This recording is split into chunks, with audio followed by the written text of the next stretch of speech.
School sub inspector পোস্টে চাকরিটা এমনই একটা ইন্টারেস্টিং এবং সেই সঙ্গে আকর্ষণীয় চাকরি যেখানে কেবলমাত্র বিএড কমপ্লিট থাকলেই ক্যান্ডিডেটরা আবেদন করতে পারেন। অন্য কোনো কোয়ালিফিকেশন এখানে চাওয়া হলেও এখানে কিন্তু বিএডটা মাস্ট থাকে। তাই বিএড কমপ্লিট থাকলে তবেই কিন্তু আপনি এই চাকরিতে অংশগ্রহণ করতে পারবেন এবং শেষ পর্যন্ত আপনি চাকরিটা পাবেন। সব থেকে বড় কথা এটা হলো যে আপনার যে এখানে কোয়ালিফিকেশন যেটা চাওয়া হচ্ছে সেই কোয়ালিফিকেশনে আপনি যেমন এইচএস এবং সেই সঙ্গে 9-10 মিলিয়ে আপনি পরীক্ষা দিতে পারবেন অ্যাসিস্ট্যান্ট টিচার নিয়োগের জন্য। সেই সঙ্গে এই কোয়ালিফিকেশন থেকে যেমন আপনি একাধারে হেডমাস্টার মশাই হতে পারবেন, ঠিক একইভাবে কিন্তু এই স্কুল এসআই চাকরিতেও একই কোয়ালিফিকেশন থেকে আবেদন করে আপনি যদি চাকরি পান তাহলে কিন্তু আপনি স্কুল দপ্তরের একদম প্রায় ওপরের দিকে স্তরে থাকবেন, কেননা এখানে লেভেলটাই রয়েছে গ্রেড এ। অর্থাৎ আপনি প্রথমেই কিন্তু একগুচ্ছ অনেকগুলো ক্ষমতার অধিকারী হবেন, অনেকগুলো সুবিধার অধিকারী হবেন এবং সব থেকে আকর্ষণীয় যে দিকটা হলো আপনি কিন্তু একটা নয় একাধিক স্কুলের হেডমাস্টার মশাইদের ওপর কিন্তু আপনার কর্তৃত্ব ফলাতে পারবেন। আমি কিন্তু কাউকে ছোট করছি না, আপনার কিন্তু নেতৃত্ব দানের একটা ক্ষমতা আসবে এই পোস্টে চাকরির জন্য। অর্থাৎ আপনি কিন্তু সরাসরি একাধিক স্কুলের ওপর আপনার নেতৃত্ব প্রদান করতে পারবেন যদি আপনি এই চাকরিটা পেতে থাকেন। আপনারা টাইটেল দেখে বুঝতে পারছেন আজকের এপিসোডে আমরা কি আলোচনা করতে চলেছি। স্কুল ইন্সপেক্টর পোস্টে চাকরির সুবিধা কি রয়েছে এবং সেই সঙ্গে এই চাকরি করলে একই সঙ্গে প্রথমেই আপনার হাতে কতগুলো ক্ষমতা আপনার আসবে। অর্থাৎ আপনারা যদি ভিডিওটি কমপ্লিটলি দেখেন তাহলে কিন্তু আপনারা এই সাব ইন্সপেক্টর অফ স্কুল পোস্টে চাকরির ব্যাপারে অনেকটাই ইন্টারেস্ট বোধ করবেন এবং সেই সঙ্গে প্রিপারেশন নেওয়ার ক্ষেত্রে এটা কিন্তু অনেকটাই আপনাদেরকে মোটিভেটেড করবে।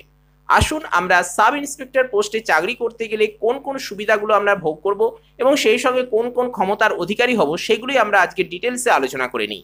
তবে তার আগে আপনাদের যেটা রেগুলারই অনুরোধ করা হয় আজও করছি, অবশ্যই ভিডিওটিকে একটি লাইক করবেন, প্রয়োজনের সাথে শেয়ার করবেন এবং চ্যানেলে নতুন এসে থাকলে কিংবা এখনো পর্যন্ত সাবস্ক্রাইব করে না থাকলে অবশ্যই সাবস্ক্রাইব করে অল নোটিফিকেশনটি অন করবেন, কেননা আপনাদের উৎসাহই আমাদের এগিয়ে চলার একমাত্র পাথেয়। এই পেজটার লিঙ্ক আমরা ডেসক্রিপশন বক্সে আপনারা পেয়ে যাবেন এবং সেখান থেকে ক্লিক করে আপনারা কিন্তু সরাসরি পিডিএফটা ডাউনলোড করে নিতে পারবেন টেলিগ্রাম থেকে। আমাদের টেলিগ্রামে আপনারা জয়েন হয়ে যান, তাহলে সেখান থেকেও কিন্তু এই আপডেট আপনারা পেতে থাকবেন। তো চলুন আমরা ডিটেলস আলোচনায় চলে যাই।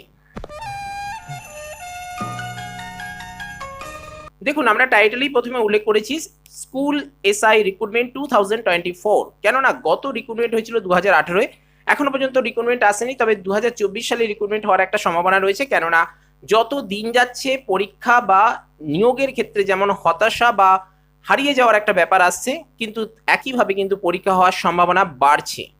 এটা কিন্তু আর দ্বিতীয়বার বা এটা কিন্তু খুব বিস্তারিত করে বলার কিছু নেই, আপনারা যথেষ্ট অভিজ্ঞ যেহেতু বিএড ক্যান্ডিডেট রয়েছেন, তাই অবশ্যই আপনারা কিন্তু এই ব্যাপারটা বুঝতে পারছেন আমি কি বলতে চাইছি। এখানে কিন্তু আমরা কমপ্লিট ডিটেল অ্যানালিসিস এবং আপডেট করার চেষ্টা করব এবং সেই সঙ্গে আপনাদের যদি কিছু গুরুত্বপূর্ণ মতামত থাকে সেটা কিন্তু নির্দ্বিধায় কমেন্ট বক্সে জানাবেন। আমরা সসম্মানে আপনাদের সেই সকল কমেন্ট, আপনাদের সেই সকল পরামর্শ গ্রহণ করব এবং সেই মোতাবেক কিন্তু আমাদের পরবর্তী নেক্সট এপিসোডও আসবে এবং আমাদের আলোচনাও এগিয়ে যাবে। অবশ্যই আপনারা জেনে রাখুন, আপনাদের কিন্তু এগুলো কাজে লাগবে। আসি ডিটেলস আলোচনায়। প্রথমেই রয়েছে এসআই পদে চাকরির ক্ষমতা। আমরা এই ক্ষমতা কি কি রয়েছে এসআই পোস্টে চাকরি করতে গেলে সেগুলো একটু জেনে নেব। দেখুন, এখানে কিন্তু পরপর অনেকগুলো আমরা উল্লেখ করেছি, যার মধ্যে এখানে দেখুন প্রথমেই উল্লেখ রয়েছে যে গ্রেড এ লেভেলের অফিসার আপনি হয়ে যাবেন যদি স্কুল এসআই পোস্টে চাকরিটা আপনি পান। অর্থাৎ আপনার প্রথম কথা যেটা হলো আপনি কিন্তু এখানে যে ক্ষমতাটা ভোগ করবেন সেটা কিন্তু প্রত্যেকটাই প্রশাসনিক ক্ষমতা। তাহলে কি এই বিএড করলে কেবলমাত্র প্রশাসনিক ক্ষমতাটাই একমাত্র পাওয়া যায়? তাহলে কি হাই স্কুলে চাকরি করলে কি পাওয়া যায়? দেখুন, হাই স্কুলে একমাত্র প্রশাসনিক ক্ষমতা ভোগ করেন কে? এইচএম অর্থাৎ হেডমাস্টার মশাই বা হেড স্যার পান তো, তাই তো?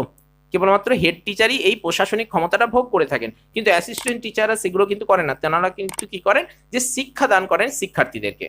কিন্তু আপনি যদি এখানে প্রশাসনিক ক্ষমতাটা ভোগ করতে পারেন আপনি নিজেই বুঝতে পারবেন যে আপনি কতটা সুযোগ সুবিধা আপনি পাচ্ছেন। কেননা এখানে দেখুন গ্রেড এ লেভেলের অফিসার হয়ে যাচ্ছেন। স্বাভাবিকভাবে ওয়েস্ট বেঙ্গল বা গভর্নমেন্ট অফ ওয়েস্ট বেঙ্গলে এ লেভেলের অফিসাররা যে সকল সুযোগ সুবিধা পেয়ে যান সেগুলোই কিন্তু আপনি এখানে পাবেন। তবে তাই বলে কি আপনি এখানে গাড়ি পেয়ে যাবেন, ফ্ল্যাট পেয়ে যাবেন, সেটা কিন্তু নয়।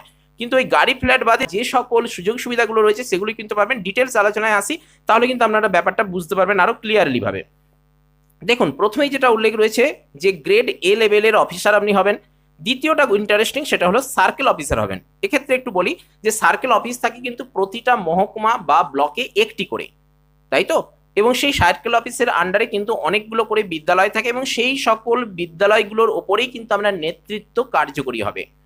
বিষয়টা আশা করি ক্লিয়ার করতে পেরেছি। তাহলে আপনি কিন্তু প্রথম কথা যেমন গ্রেড এ লেভেলের অফিসার হবেন, একই সঙ্গে আপনি কিন্তু সার্কেল অফিসারও হচ্ছেন। সেই সঙ্গে যদি বিশেষ প্রয়োজন হয় তখন কিন্তু আপনাকে কোঅর্ডিনেটর অফিসার হিসেবেও নিয়োগ করা হতে পারে, বা সেই দায়িত্বও কিন্তু আপনাকে পালন করতে হতে পারে, বা সেই ক্ষমতাও কিন্তু আপনাকে বহন করতে হতে পারে। বিদ্যালয়গুলির আপনি প্রধান হয়ে যাচ্ছেন, অর্থাৎ আপনার সার্কেলের আন্ডারে যে সকল বিদ্যালয়গুলো রয়েছে সেই সকল বিদ্যালয়গুলোর যাবতীয় প্রশাসনিক কাজ প্রত্যক্ষ বা পরোক্ষভাবে কিন্তু আপনি সেগুলোর প্রধান, বা সেই সকল স্কুলের প্রধান শিক্ষক মহাশয় কিন্তু আপনার কাছে কোনো না কোনো কারণে যে কোনো বিষয়ে কিন্তু আপনার কাছে পরামর্শ গ্রহণ করবেন। বেশ, তারপরে যেটা রয়েছে যে সর্বশিক্ষা অভিযান বা ডিডিপিওর প্রধানও কিন্তু আপনাকে বা সের ক্ষমতাও কিন্তু আপনাকে বহন করতে হতে পারে, তার পরিচালন ক্ষমতা বা পরিচালনাও কিন্তু আপনাকে বহন করতে হতে পারে। তারপর রয়েছে মাধ্যমিক পরীক্ষা যে হয় সেই মাধ্যমিক পরীক্ষায় পরিচালন বোর্ডের অন্তর্গত আপনাকে হতে পারে, বা সেই বোর্ডের সদস্য আপনাকে হতে পারে, বা সেখানে কিন্তু ইনচার্জ হিসেবে কিন্তু আপনার দায়িত্ব পালন করতে হতে পারে। আপনার সার্কেলে যে সকল বিদ্যালয়গুলো রয়েছে এবং সেখানে যে মাধ্যমিক পরীক্ষা হচ্ছে সেখানে ইনচার্জ হিসেবে কিন্তু আপনাকে দায়িত্ব পালন করতে হবে। একইভাবে উচ্চ মাধ্যমিকের ক্ষেত্রেও ঠিক সেম ব্যাপারটা রয়েছে। দেখুন কতগুলো এখানে কিন্তু ক্ষমতা বা প্রশাসনিক ক্ষমতা আপনাকে পালন করতে হচ্ছে, এগুলো একটু লক্ষ্য করুন। তারপরে রয়েছে জুনিয়র স্কুলের সেক্রেটারি বা পদাধিকার বলে আপনাকে কিন্তু এই সেক্রেটারি পোস্ট সামলাতে হতে পারে। কেননা দেখুন সেক্রেটারি যে সেখানে থাকছে না তবেই কিন্তু আপনি এখানে পদাধিকার বলে, অর্থাৎ যদি কোনো স্কুলে বা জুনিয়র স্কুলে বা হাই স্কুলের ক্ষেত্রে অ্যাডমিনিস্ট্রেটর আর জুনিয়র স্কুলের ক্ষেত্রে সেক্রেটারি, এই পোস্টগুলোতে যখন কি হয় নির্বাচনের ভিত্তিতে নিযুক্ত হয়, তাই তো সেই নির্বাচনই যতক্ষণ চলবে বা কোনো কারণে কোনো দ্বন্দ্ব বা মতানৈক্যের কারণে সেখানে সেক্রেটারি পদটা থাকছে না বা অ্যাডমিনিস্ট্রেটর পদটা থাকছে না, তখন কিন্তু পদাধিকার বলে আপনাকেই সেই কিন্তু ক্ষমতা বহন করতে হবে বা সেখানে দায়িত্ব পালন করতে হবে, সেগুলো পরিচালনা করতে হবে। নির্বাচনী অনুষ্ঠানে ইনচার্জ, এখানে নির্বাচনী বলতে স্কুলে যে নির্বাচনী সেখানেই শুধু নয়, একই সঙ্গে আপনার কিন্তু যে বর্তমানে যে সকল রাজ্যে ভোটগুলো রয়েছে বা নির্বাচনী অনুষ্ঠান যেগুলো রয়েছে, অর্থাৎ পঞ্চায়েত ভোট থেকে শুরু করে যেটা ত্রিস্তর পঞ্চায়েত বলি আমরা, সেই ত্রিস্তর পঞ্চায়েত ভোট থেকে শুরু করে লোকসভা বিধানসভা এই যে ভোটগুলো সেখানে কিন্তু আপনার ইনচার্জ হিসেবে আপনাকে দায়িত্ব পালন করতে হতে পারে, এবং সেখানে কিন্তু অবশ্যই দায়িত্ব পালন করতে হবে। কেননা এখানে যে হাই স্কুলের টিচাররা থাকেন বা কলেজের প্রফেসররা থাকেন তারা কি হয়, তারা হয় প্রিজাইডিং অফিসার নয় ফার্স্ট পুলিং অফিসার, কিংবা যারা প্রাইমারি স্কুলের টিচার থাকেন তাদের ক্ষেত্রে সেকেন্ড পুলিং অফিসার, এইভাবে তাদের ভাগ করা থাকে। আর আপনি যেহেতু এখানে গ্রেড এ লেভেলের অফিসার এবং গ্রেড এ লেভেল হওয়ার সঙ্গে আপনি যে এখানে এসআই পোস্টে বিলংস করছেন, তাহলে কিন্তু আপনাকে এখানে ইনচার্জ হিসেবে নির্বাচনী অনুষ্ঠানে অংশগ্রহণ করতে হতে পারে, অর্থাৎ এখানে কিন্তু আপনার একটা ভালো পোস্টে আপনাকে কিন্তু দায়িত্ব পালন করতে হচ্ছে।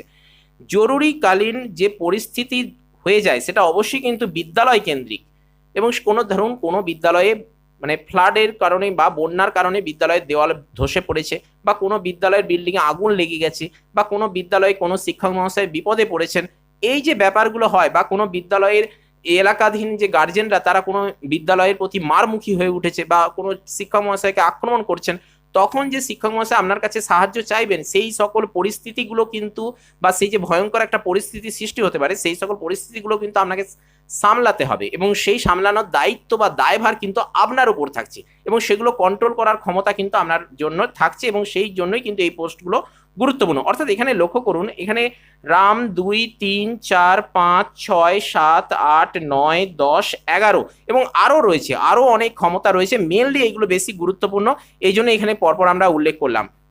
এই সকল প্রশাসনিক ক্ষমতা কিন্তু আপনাকে বহন করতে হবে, প্রশাসনিক দায়িত্ব পালন করতে হবে একজন স্কুল এসআই হিসেবে। এবারে আসি যে বিষয়টা সেটা হলো পোস্টিং। আপনি যে স্কুল এসআই পোস্টে চাকরি পাচ্ছেন সেক্ষেত্রে আপনার পোস্টিং কোন কোন জায়গা হতে পারে। দেখুন আপনি এখানে যে পোস্টিং হবে সেটা যে প্রাইমারি লেভেলের ক্ষেত্রেই তা নয়, আবার কিন্তু আপনাকে সেকেন্ডারি লেভেলের ক্ষেত্রেও দিয়ে দিতে পারে। তার মধ্যে এখানে দেখুন পোস্টে যেমন থাকছে প্রথমে সার্কেল অফিসার, যেটা আমরা একটু আগে আলোচনা করলাম, সেই সঙ্গে জেলা পুষ্টি প্রোগ্রামগুলিতেও কিন্তু আপনাকে পোস্টিং করা হতে পারে, কিংবা সেকেন্ডারি স্তরে, এখানে স্তর বানানটা একটু ভুল হয়ে গেছে, এগুলো একটু আপনারা ঠিক করে নেবেন, সরি ফর দ্যাট। তো সেকেন্ডারি স্তরেও কিন্তু পৃথকভাবে পোস্টিং থাকে, যে তাহলে আপনার কিন্তু প্রাইমারিতে আলাদা পোস্টিং থাকতে পারে, আর সেকেন্ডারি যখন নিয়োগ করা হবে তখনই কিন্তু এগুলো ঠিক করে দেওয়া হয়। তো এই ব্যাপারগুলো বা এই সকল পোস্টিং কিন্তু এখানে থাকে। এবারে আসি যে এসআই পদে চাকরির সুবিধা, এটা খুব ইন্টারেস্টিং। আমরা তো সকলেই চাকরি পাওয়া মানে সুবিধাটাই ভোগ করার চেষ্টা করি, কেননা দীর্ঘ প্রতীক্ষার পর, বর্তমানে যা পরিস্থিতি দীর্ঘ প্রতীক্ষার পর, কেননা আমরা যখন একটু আগে আলোচনা করলাম যে দেখুন এখানে যে ব্যাপারগুলো বলা হচ্ছে যে জুনিয়র স্কুল সেক্রেটারি পোস্ট, এবং সেই সঙ্গে যেটা বলা হচ্ছিল যে একটা বিষয় আপনাদের বলতে ভুলে গেছি যে এখানে সার্কেল অফিসার হচ্ছেন, তাহলে একটা কথা আপনাদের বলছিলাম যে প্রতিটা ব্লকে বা মহকুমায় একটি করে সার্কেল অফিস থাকে এবং সেই সার্কেল অফিসে কিন্তু কেবলমাত্র একজন করেই স্কুল এসআই থাকেন, অর্থাৎ সাব ইন্সপেক্টর অফ স্কুল। সেই সাব ইন্সপেক্টর বা এসআই পোস্টের অফিসার কিন্তু এই সার্কেল অফিসে একজন করেই থাকে। তাহলে বর্তমানে তো 2018 সালে নিয়োগ হয়েছে, আজ হয়ে গেল প্রায় 24ই ধরুন, তাহলে 6 বছর হয়ে গেল, 5 বছর পেরিয়ে 6 বছরে পা দিতে চলেছে, তাহলে এখনো নিয়োগ নেই। তাহলে এখানে কি একজন একজন করে থাকলে কি সেটা চলবে? নিশ্চয়ই নয়। তাহলে এখন কি করে অন্যান্য সার্কেলগুলো চলছে, এটা কিন্তু প্রশ্ন আপনারা করবেন। তো সেক্ষেত্রে আগে থেকে বলে দিই যে এখানে দেখুন সার্কেল অফিসারে একজন করে থাকেন, কিন্তু যদি পার্শ্ববর্তী অন্য সার্কেলে এসআই না থাকেন তাহলে কিন্তু এই যে সার্কেল অফিসার রয়েছেন বা সার্কেলে যে এসআই রয়েছেন তাকেই কিন্তু পার্শ্ববর্তী অন্য যে এসআই অফিস রয়েছে সেটাকেও কিন্তু চালাতে হয় বা সেখানেও কিন্তু কাজ করে আসতে হয়। অর্থাৎ একটা সার্কেল অফিসে একজনই যে এসআই থাকেন তা কিন্তু নয়, তিনি পার্শ্ববর্তী অন্য সার্কেল অফিসেও কিন্তু চালান। এই বিষয়টা খেয়াল করবেন, কেননা এবং বর্তমানে কিন্তু সেটাই হচ্ছে, কেননা দীর্ঘ 6 বছর তো নিয়োগ নেই, সে কারণেই বললাম। যাই হোক, এবারে যেটা গুরুত্বপূর্ণ আমরা আলোচনা করতে করতে চলে গিয়েছিলাম সেটা হচ্ছে যে এসআই পদে চাকরির সুবিধা কি রয়েছে। দেখুন, প্রথম কথা যেটা বলবো যে ছুটির সুবিধা, এটা খুবই ইন্টারেস্টিং, কেননা আমরা সকলেই কিন্তু ছুটি চাই। তবে আপনি যদি এখানে ছুটি চান তাহলে একটা ভালো হিউজ পরিমাণ ছুটি পাবেন। আবার যদি আপনি কর্মরত থাকতে চান, রেগুলার বা কঠোর পরিশ্রম করতে চান, তাহলেও কিন্তু আপনার বিশেষ বেনিফিট বা বিশেষ এখানে কিন্তু সুযোগ সুবিধা রয়েছে। অর্থাৎ আপনি যদি ছুটি চান তাহলেও ভালো, আর যদি ছুটি না চান তাহলেও আপনার কিন্তু সুযোগ সুবিধা রয়েছে। কি ব্যাপারটা দেখুন, এখানে প্রথমেই রয়েছে যে প্রতি সপ্তাহে শনিবার এবং রবিবার ছুটি পাবেন। দেখুন, আপনি বিএড কোর্স করার কারণে আপনি যে বিএড এলিজিবিলিটি নিয়ে আপনি যেখানে যদি স্কুল টিচার হতে চান তাহলে কিন্তু আপনি এখানে শনিবারটা ছুটি পাবেন না, আপনি কিন্তু কেবলমাত্র রবিবার ছুটি পাবেন। কিন্তু এই স্কুল এসআই পোস্ট এমন একটা পোস্ট যেখানে কিন্তু আপনি রবিবারের পাশাপাশি শনিবারেও ছুটিটা পাবেন। এই জন্যই কিন্তু এই পোস্টটা খুবই ইন্টারেস্টিং এবং সেই সঙ্গে আকর্ষণীয় পোস্ট। এ কারণেই কিন্তু বলছি, কারণ পরতে পরতে দেখুন সেই সকল সুযোগ সুবিধাগুলো রয়েছে। যেমন একাধারে নেতৃত্ব দানের ক্ষমতা রয়েছে, ঠিক একাধারে যেমন আপনার বিভিন্ন প্রশাসনিক ক্ষমতা আপনি বহন করতে পারছেন এবং সেই সঙ্গে আপনার প্রভাব খাটাতে পারছেন। অবশ্যই সেটা ভালো দিক নিয়ে করতে হবে, খারাপ দিক নিয়ে নিশ্চয়ই নয়। এবং সেই সঙ্গে এখানে কিন্তু বেতনের সুবিধাও রয়েছে, সে ব্যাপারেও এখানে দেখুন উল্লেখ রয়েছে, আমরা বলবো। তবে সব থেকে গুরুত্বপূর্ণ হলো ছুটির ব্যাপারটা। এখানে যদি আপনার ছুটি চান তাহলে ছুটি পাবেন প্রতি সপ্তাহে শনিবার এবং রবিবার, এবং সেই সঙ্গে প্রতি 6 মাস অন্তর আপনি 15 দিন করে ছুটি পাচ্ছেন, এটা একটা সুবিধে।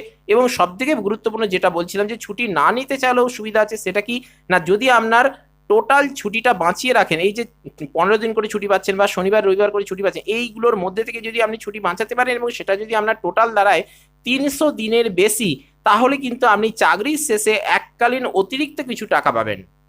আবার বলছি, যদি আপনার ছুটির সংখ্যাটা জমিয়ে 300 দিনের বেশি হয়ে যায় তাহলে কিন্তু আপনি চাকরির শেষে, যে কোনো সময় কিন্তু নয়, চাকরির শেষে আপনি কিন্তু এই ছুটিগুলো জমিয়ে রাখার কারণে অতিরিক্ত কিছু এককালীন টাকা আপনি পাবেন।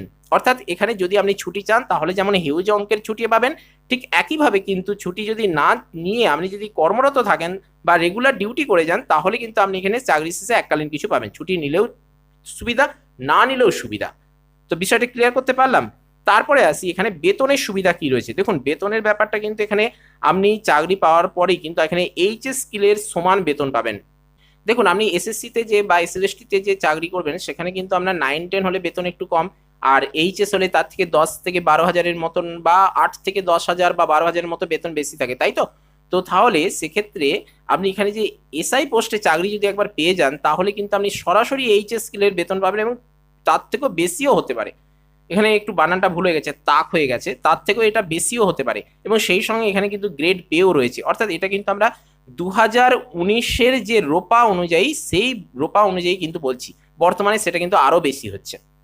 তো বিষয়টা ক্লিয়ার করতে পারলাম। এবং সব থেকে গুরুত্বপূর্ণ দেখুন, এখানে যদি আপনি এখানে চাকরি করেন তাহলে কিন্তু সারা রাজ্যব্যাপী ঘোরার একটা সুযোগ পাবেন, এবং সেটা কিন্তু চাকরির সূত্রে কেন, এটা কিন্তু একটা ট্রান্সফারেবল জব। এখানে কিন্তু 3 থেকে 4 বছর অন্তর বা প্রতি 3 থেকে 4 বছর অন্তর কিন্তু আপনাকে ট্রান্সফার করা হবে। তাই আপনি যদি ঘুরতে বেড়াতে খুব ভালোবাসেন তাহলে কিন্তু যে আপনার জড়তার কারণে বা আপনি কাজের বা সংসারের চাপের কারণে আপনি যে ঘুরতে পারবেন না, জাস্ট আপনার কিন্তু ওই খাওয়া দাওয়া আর অফিস যাওয়া একটার মধ্যে ছিল, এখানে কিন্তু সেটা হবে না। আপনার কিন্তু 3-4 বছর অন্তর কিন্তু আপনি এখানে কাজের জন্য পোস্টিং পাবেন, অর্থাৎ ট্রান্সফার পাবেন, এবং স্বাভাবিকভাবেই কিন্তু আপনি এখানে এক জেলা থেকে আরেক জেলা, রাজ্যের এক প্রান্ত থেকে আরেক প্রান্তে কিন্তু আপনার ট্রান্সফার হয়ে আপনি চলে যাবেন, যার জন্য কিন্তু আপনার অনেকটা ঘোরা বেড়ানো হবে। অর্থাৎ এটা কিন্তু একটা ট্রান্সফারেবল জব, এদিক থেকেও কিন্তু এটা সুবিধা রয়েছে। নেক্সট যেটা রয়েছে ডিপার্টমেন্টাল প্রমোশনের সুবিধা, খুবই ইন্টারেস্টিং।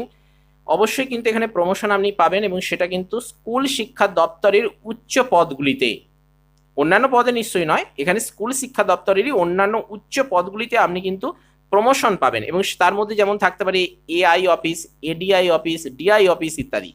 এইগুলোতে কিন্তু আপনি এখানে প্রমোশন হওয়ার সুযোগ পাবেন এবং অনেকেই কিন্তু হয়।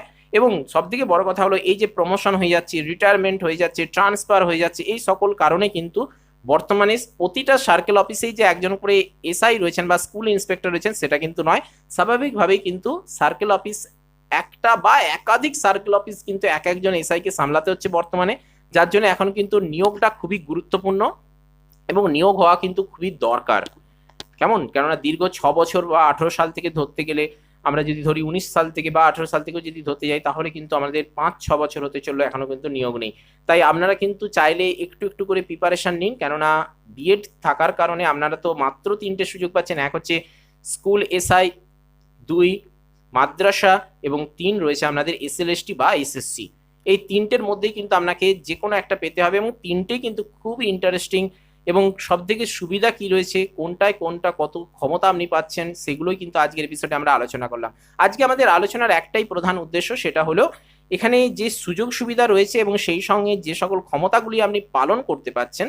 যেখানে স্কুলের ক্ষেত্রে হলে কি হচ্ছে, যে স্কুলের ক্ষেত্রে হেড টিচার হতে হবে, তবে আপনি কিন্তু প্রশাসনিক ক্ষমতা পালন করবেন। যদি আপনার নেতৃত্ব দানের খুব ইচ্ছা থাকে, স্বপ্ন থাকে প্রশাসনিক ক্ষমতা পালন করার, তাহলে কিন্তু আপনার এই স্কুল এসআই চাকরিটা কিন্তু আপনার জন্য অপেক্ষা করছে। আপনি কিন্তু এর জন্য প্রিপারেশন অল্প করে হলেও নিতে শুরু করুন, কেননা যে মুহূর্তে নোটিফিকেশন আসবে সেই সময় আপনি কিন্তু হারিয়ে যেতে পারবেন না। আপনি কিন্তু তখন একটু প্রিপারেশন বাড়িয়ে দিলেই কিন্তু আপনি জন্য চাকরি পেয়ে যেতে পারেন। তো আপনাদের মোটিভেটেড করার জন্য, আপনাদের আগ্রহ বাড়ানোর জন্য, আপনাদেরকে এই মুহূর্তে চাকরির প্রতি আশাবাদী করে তোলার জন্য কিন্তু আজকের এপিসোড আমরা নিয়ে এলাম। আপনাদের কেমন লাগলো ভিডিওটা সেটা নির্দ্বিধায় কমেন্ট বক্সে জানান। সেই সঙ্গে আপনাদের কিছু গুরুত্বপূর্ণ মতামত, গুরুত্বপূর্ণ পরামর্শ থাকলে নির্দ্বিধায় জানাবেন এবং সেই সঙ্গে যদি আপনাদের মনে হয় ভিডিওটি ইনফরমেটিভ হয়েছে তাহলে অবশ্যই একটি লাইক দেবেন, প্রয়োজনদের সাথে শেয়ার তো করবেনই এবং চ্যানেলে নতুন এসে থাকলে কিংবা পুরনো ক্যান্ডিডেট এখনো পর্যন্ত সাবস্ক্রাইব করে না থাকলে অবশ্যই সাবস্ক্রাইব করে অল নোটিফিকেশনটি অন করবেন, কেননা আপনাদের উৎসাহই আমাদের এগিয়ে চলার একমাত্র পাথেয়।